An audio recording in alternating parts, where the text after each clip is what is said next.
Welcome to the Poem Present Reading Series. My name is Sarah Nutter, and it's a great pleasure for me to introduce to you Nikola Madžirov, who despite his youth is already a widely known and admired poet and translator. His poetry has received numerous awards, been translated into 30 languages, and published in collections throughout the world. Last year, his first book in America, Remnants of Another Age, appeared to great acclaim. Nikola hails from Macedonia, a country on the border of two worlds and many modes of existence.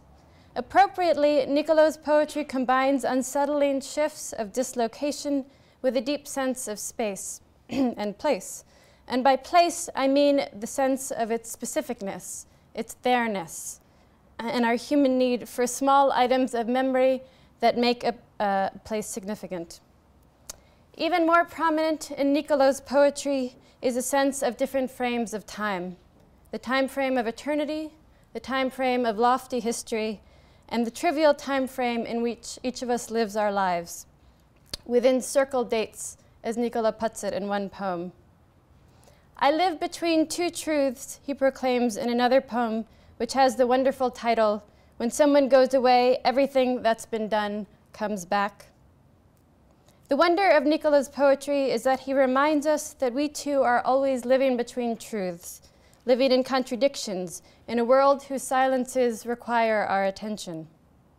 In reminding us of the haunting strangeness of these all too familiar frames, Nikola is heir to some of the greatest writers of the 20th century, from Marcel Proust to Joseph Brodsky. Nikola's presence here is thanks in part to the Poetry Foundation's new International Poets in Conversations program, a part of the Harriet Monroe Poetry Institute's consortium tour. We are very grateful indeed to have him with us today.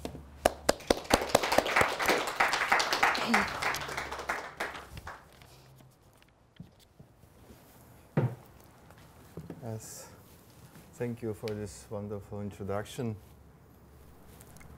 Well, yeah, I think not only my poetry, but it seems that my life became about space and time. I just arrived 3 hours ago from Indonesia, from Surabaya, Jakarta, crossing Abu Dhabi, Dublin, and then here.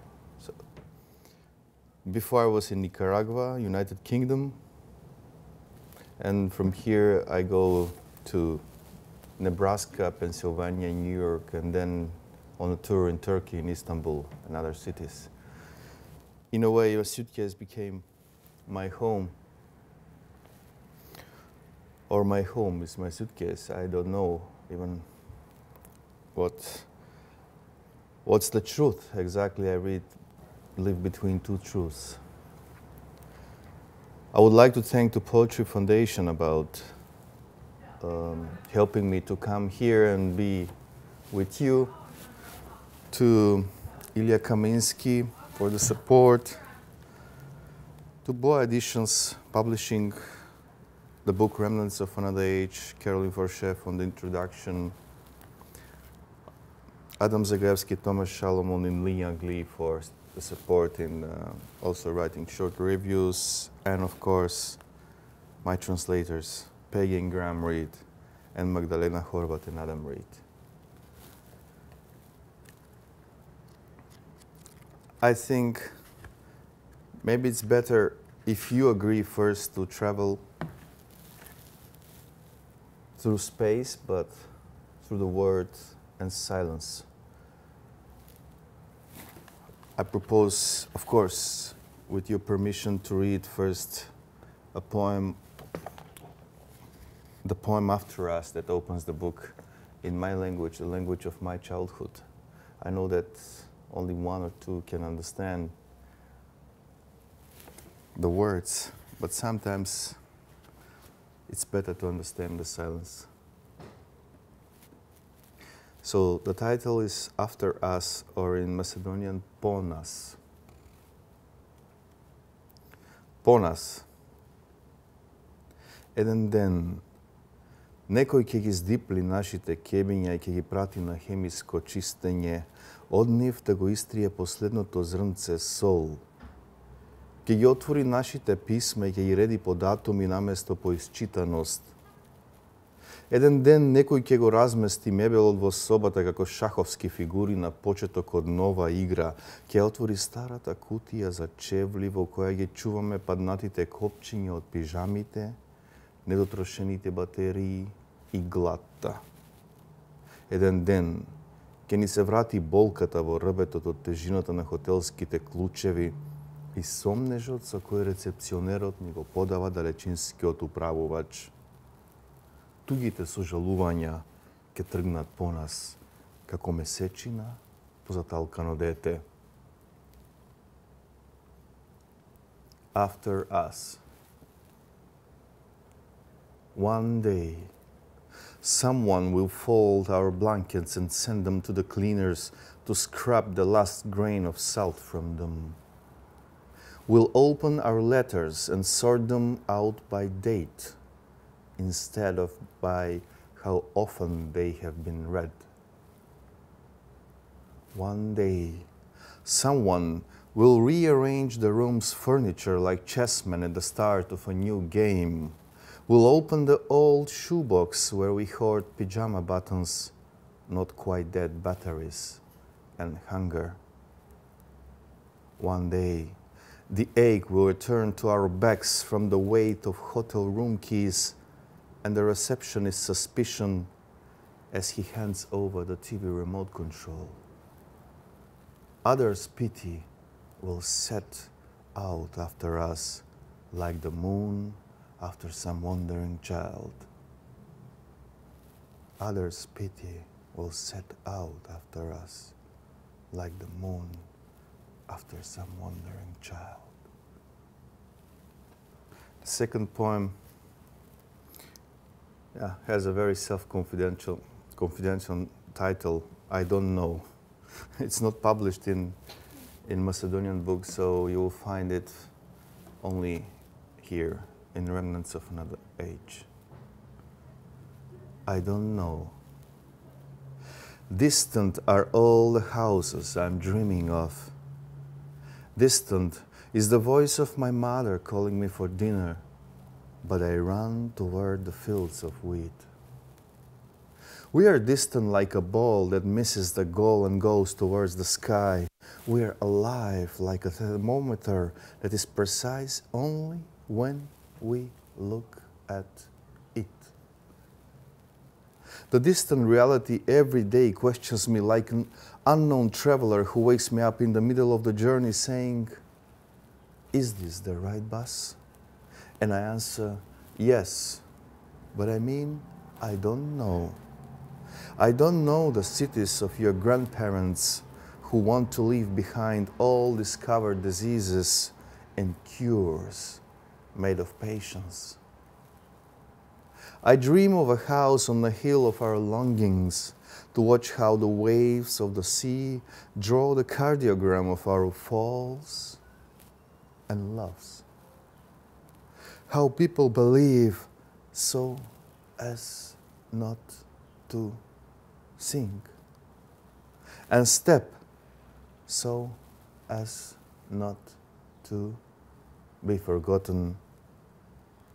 Distant are all the huts where we hid from the storm and from the pain of the deer dying in front of the eyes of the hunters who are more lonely than hungry.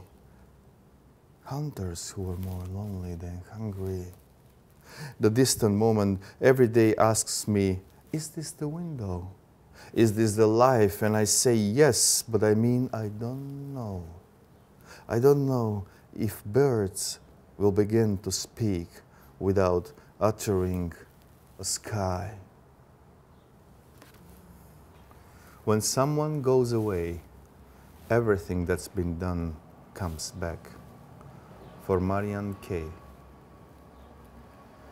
In the embrace on the corner, you will recognize someone's going away somewhere.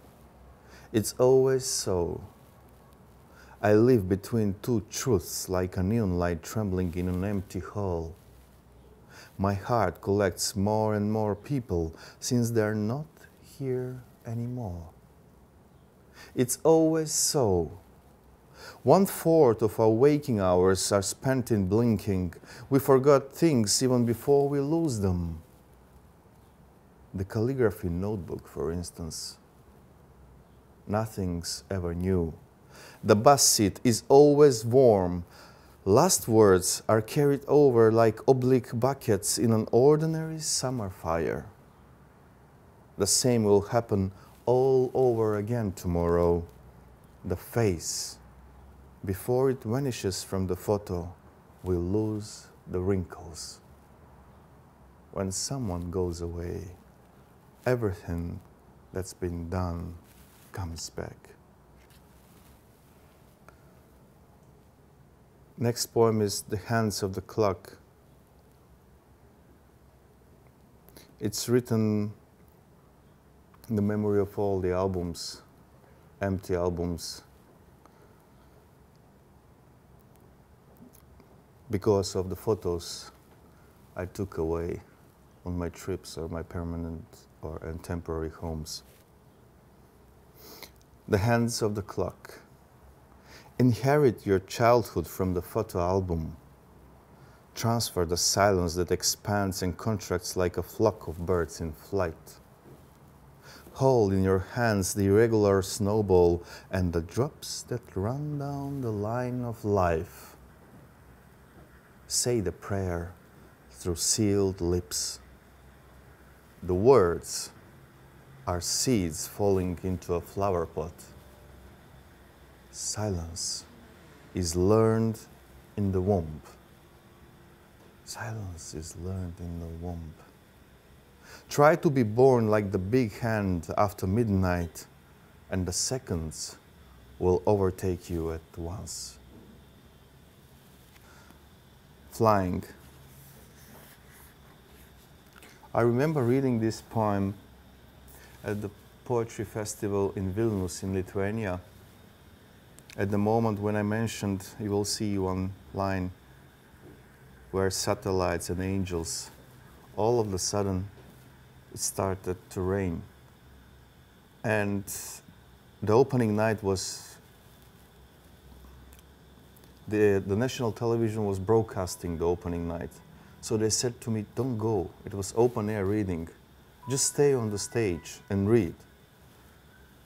And I had to go on completely wet.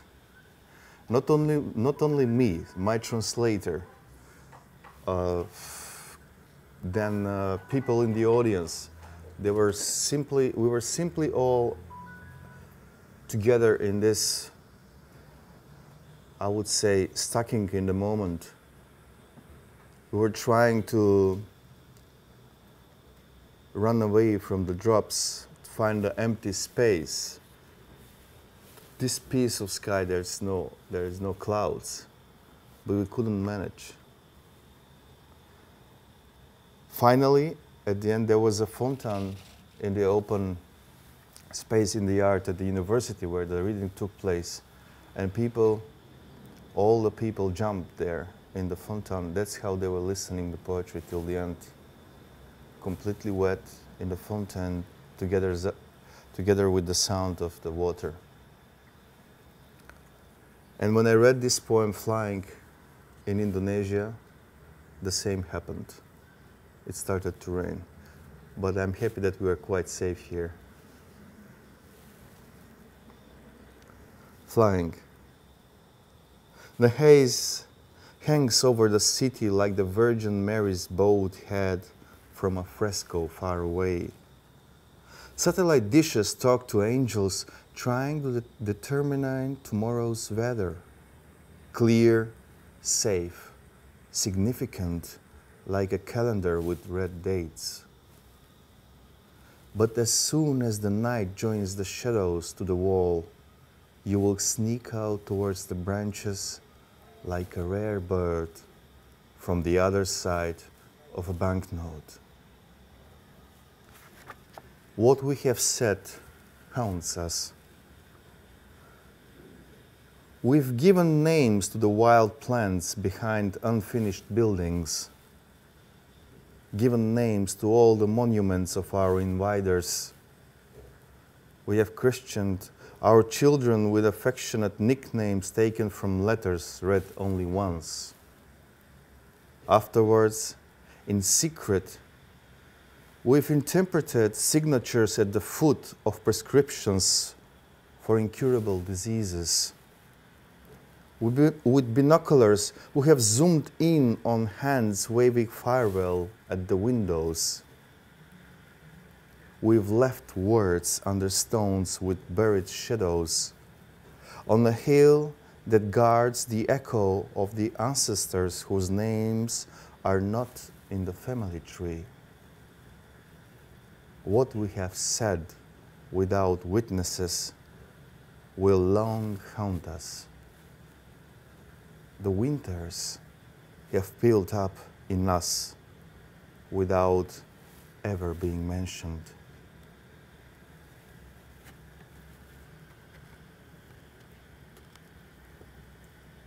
In Indonesia is,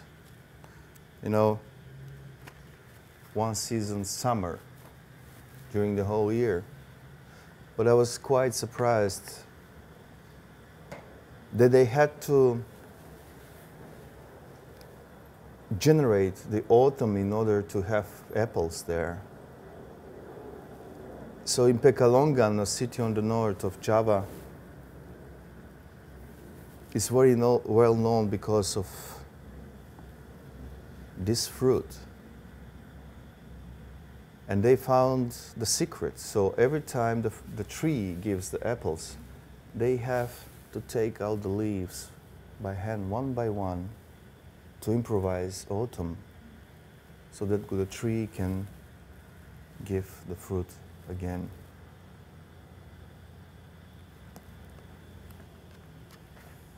For me, it was not just simple killing the tree. It was really dealing and discovering time by touch. So I will read you the poem, We Reveal Times.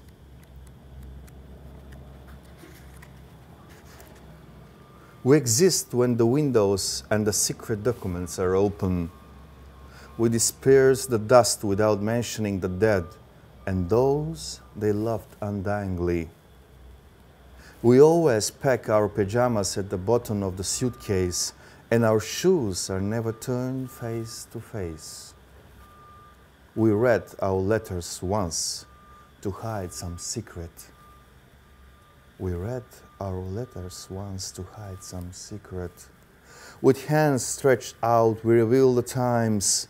Stay silent, silent. Whisper things that matter less than the interrupted dream of a butterfly that lives only for a day.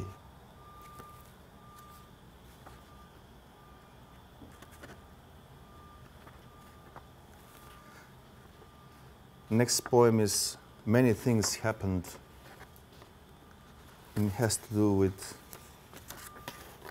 leaves that we always write something, even me here, in order not to damage our precious things. Many things happened. Many things happened while the earth was spinning on God's finger. Wires released themselves from pylons, and now they connect one love to another. Ocean drops deposited themselves eagerly onto cave walls. Flowers separated from minerals and set off following the scent. From the back pocket, pieces of paper started flying all over our airy room. Irrelevant things which we would never do unless they were written down. Shadows pass us by. We'll meet one day like a paper boat and a watermelon that's been cooling in the river. The anxiety of the world will be with us. Our palms will eclipse the sun, and we will approach each other holding lanterns. One day, the wind won't change direction. The birds will send away leaves into our shoes on the doorstep. The wolves will come after our innocence. The butterflies will leave their dust on our cheeks. An old woman will tell stories about us in the waiting room every morning. Even what I'm saying has been said already. We are waiting for the wind like two flags on a border. We are waiting for the wind like two flags on the border. One day, every shadow will pass us by. Next poem that I will read is inspired by a line by the great Romanian poet Lucian Blaga. It's the only poem with quotation. It also has the syntagma relocated stone. This was the book published in 2007. In a way, oxymoron or whatever, because people still believe in Macedonia that the stone always wants to be on its own place. Sometimes people relocate stones in order to build their homes, sometimes to kill somebody. But this relocated stone once saved my life in a car accident. So I will read you the poem, "The Shadow of the World Passes Over My Heart." It's a line by Lucian Blaga. I warmly recommend his poetry. I haven't the courage of a relocated stone. You will find me stretched on a damp bench beyond all army camps and arenas. I'm empty as a plastic bag filled with air. With hands parted and fingers joined, I indicate a roof. My absence is a consequence of all recounted histories and deliberate longings. I have a heart pierced by a rib. Fragments of glass flowed through my blood and clouds hidden behind white cells. The ring on my hand has no shadow of its own and is reminiscent of the sun. I haven't the courage of a relocated star.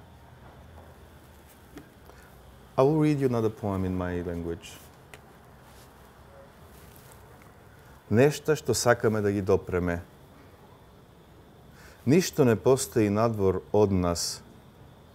Вештачките езера испаруваат во миговите кога сме жедни за тишина.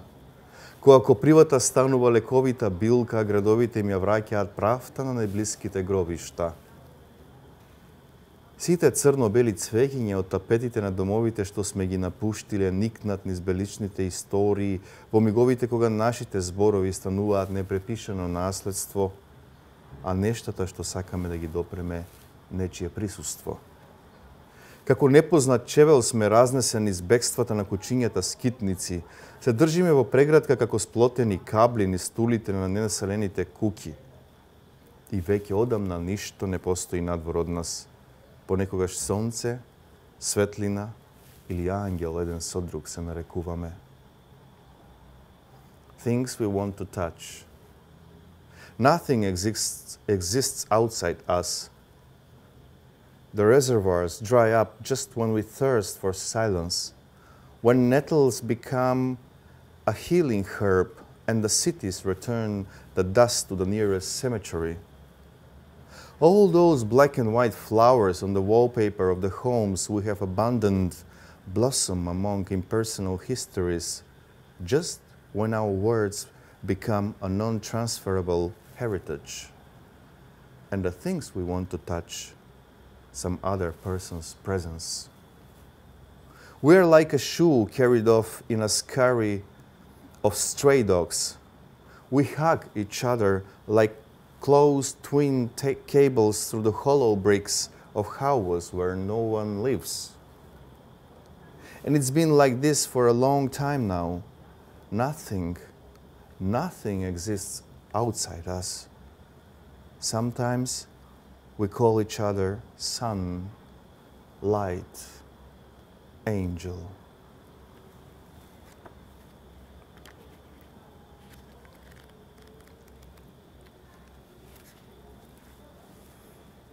Perfection is born. I want someone to tell me about the messages in the water in our bodies, about yesterday's air in telephone booths, about flights postponed because of poor visibility despite all the invisible scents on the calendars, the fan that whips for tropical winds, the incense that smells best as it vanishes. I want someone to tell me about these things. I believe that when perfection is born, all forms and truths crack like eggshells. Only the sigh of gentle partings can tear a cobweb apart, and the perfection of imagined lands can postpone the secret migration of souls. And what can I do with my imperfect body? I go and return, go and return, go and return, like a plastic sandal on the waves by the shore. Next poem talks about, again, this space in between. I grew up in communism. I was living in for 18 years. Another ideology, another country, so-called Yugoslavia. And then when I became responsible to the law, everything changed. I would say that the moment of initiation, some kind of initiation, was not generated by me, it was not my choice. So that's why this poem is called simply Presence. That we can also be somewhere in these spaces in between. Put on the spacesuit of the night and slice the apple in two without damaging the seeds. Stop on the quiet bridge and let your shadow float away. Cup your hands above your head like a crystal wine glass and wait for the first drops of rain when the pilotless aircraft departs. Be a dream, a mezzanine, sesame seeds at the bottom of the package, a deer sign by the road, an alphabet known to only two people. You and the one who doesn't believe you. Be alone, but not lonely, so that the sky can embrace you, so that you can embrace the lonely earth.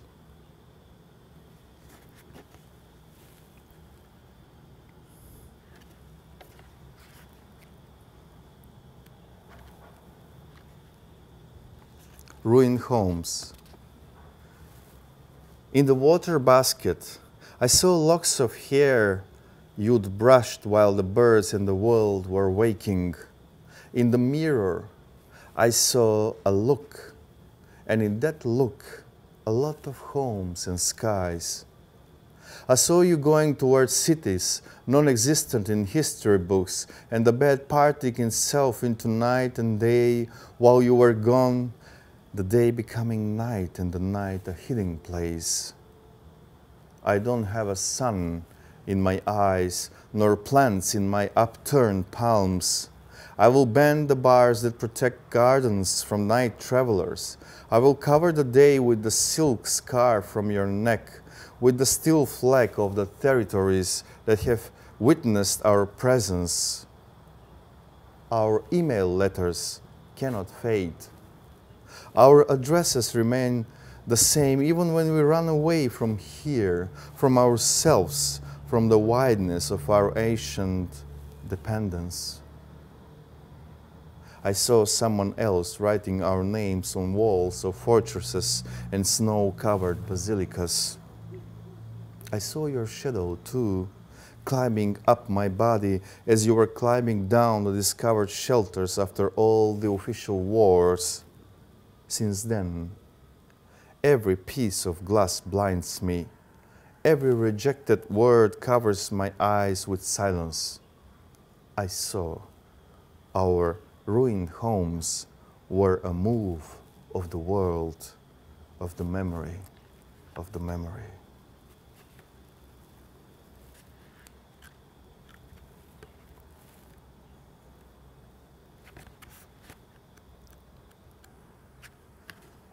After the book was published,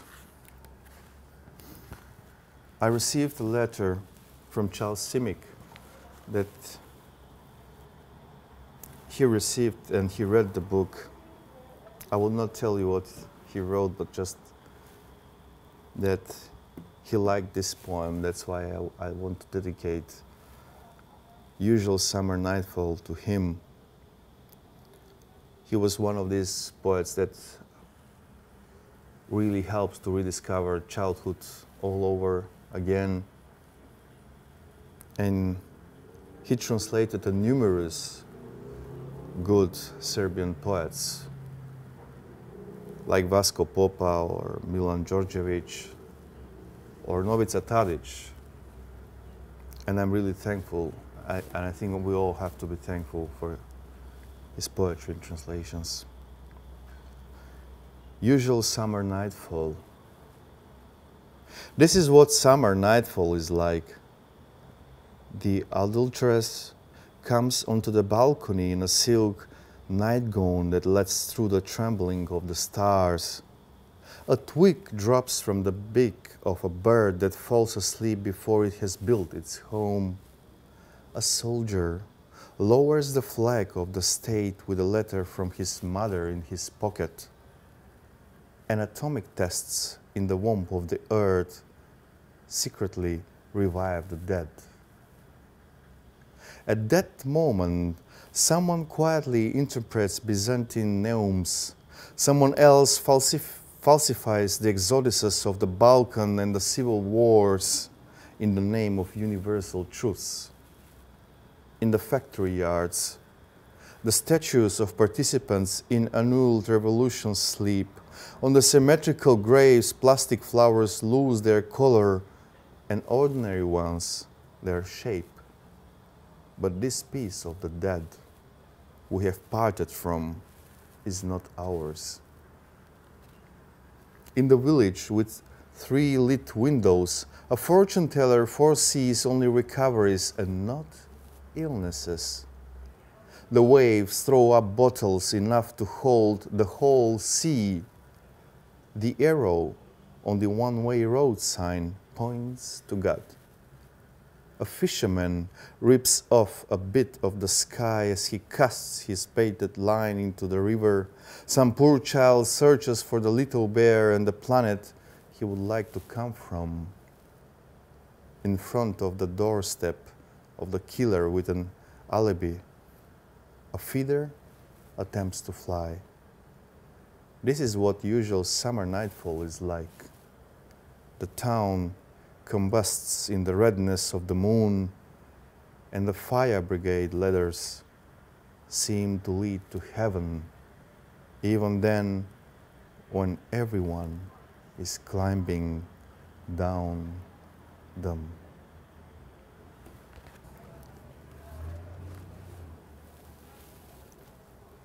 My first book was, title of my first book was Locked in the City. So I think now it's the opposite now. The cities are locked in me. I write about each city I visit, and I'm sure that Chicago will somehow be part of my internal home in some of the future poems. This short poem is called The Towns That Don't Belong to Us. In strange towns, Our thoughts wander calmly like graves of forgotten circus artists. Dogs bark at dustbins and snowflakes falling in them. In strange towns, we are unnoticed like a crystal angel locked in an airless glass case, like a second earthquake that merely rearranges what is already ruined.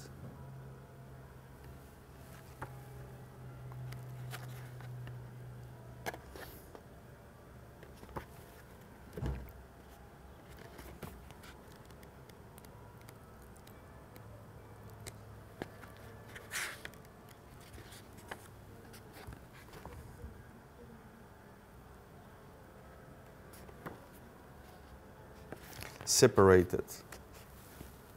I separated myself from each truth about the beginnings of rivers, trees, and cities. I have a name that will be a street of goodbyes and a heart that appears on X-ray films. I separated myself even from you, mother of all skies and carefree houses. Now, my blood is a refugee that belongs to several souls and open wounds. My God lives in the phosphorus of a match, in the ashes holding the shape of the firewood. I don't need a map of the world when I fall asleep. I don't need a map of the world when I fall asleep. Now the shadow of a stalk of wheat covers my hope, and my word is as valuable as an old family watch that doesn't keep time. I don't need a map of the world when I fall asleep. I separated from myself to arrive at your skin, smelling of honey and wind, at your name signifying restlessness that calms me down, opening the doors to the cities in which I sleep, but don't live. I separated myself from the air, the water, the fire. The earth I was made from is built into my home. Next poem, simply called Home. I lived at the edge of the town like a street lamp whose light bulb no one ever replaces. Cobwebs held the walls together and sweat our clasped hands. I hid my teddy bear in holes in crudely built stone walls, saving him from dreams. Day and night I made the threshold come alive, returning like a bee that always returns to the previous flower. It was a time of peace when I left home. The bitten apple was not bruised. On the letter, a stamp with an old abandoned house. From birth, I have migrated to quiet places, and voids have clunked beneath me like snow that doesn't know if it belongs to the earth or to the air. Like snow that doesn't know if it belongs to the earth or to the air. Light and dust. In the space between the 4 seasons, I will find you. When children are taken out for a walk and souls come back like dirty dishes in a worker's canteen, we are not a religion, and nobody believes in our holy scriptures. Our looks hide in the curtain's folds, which let other people's prayers through, and the falling light. Will our angels touch when we hug each other in the dark? Will someone light a candle to proclaim a kingdom where the light of a burnt match, which turned to dust when touched?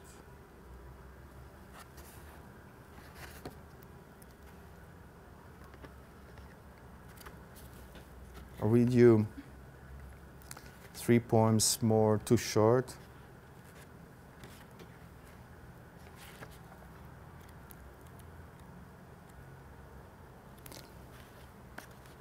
Some people enjoy to say this poem that it's a political poem. I don't know why. I think that's, yeah, Szymborska was always saying that everything is political, so I think all the poems can be political or apolitical. And all poems can be poems or anti-poems.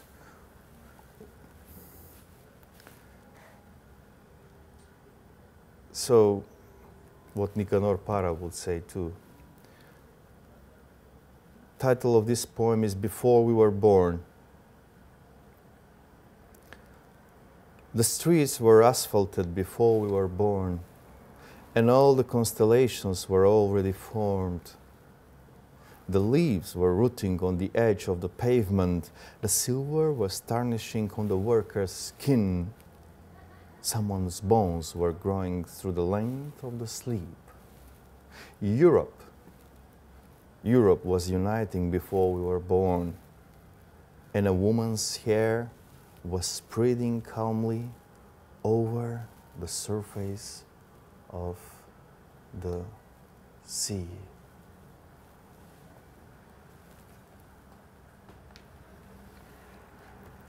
It's good that I didn't mention which sea, because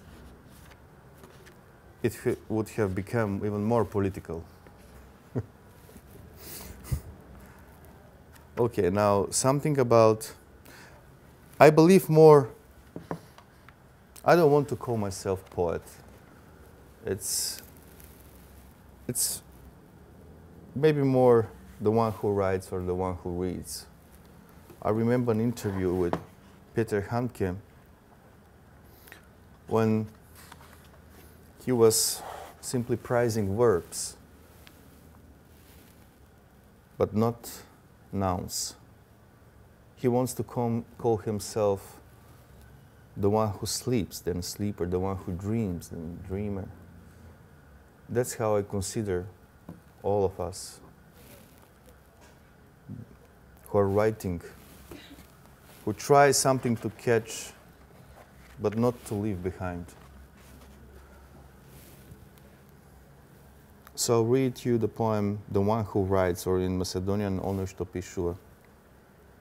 You write about the things that already exist, and they say you fantasize.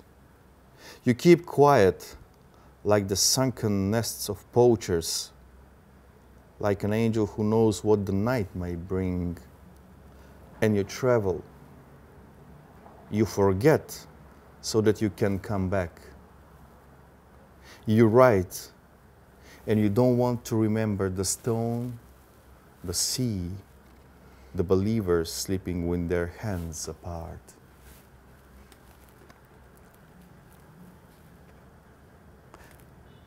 In the last poem, it's one of those few poems that will be included in the new book in Macedonian, but I'm happy that they were first published in Remnants of Another Age. It's called Fast is the Century. Fast is the century. If I were wind, I would have peeled the bark of the trees and the facades of the buildings in the outskirts. If I were gold, I would have been hidden in cellars, into crumbly earth and among broken toys. I would have been forgotten by the fathers, and their sons would remember me forever. If I were a dog, I wouldn't have been afraid of refugees. If I were a moon, I wouldn't have been scared of executions.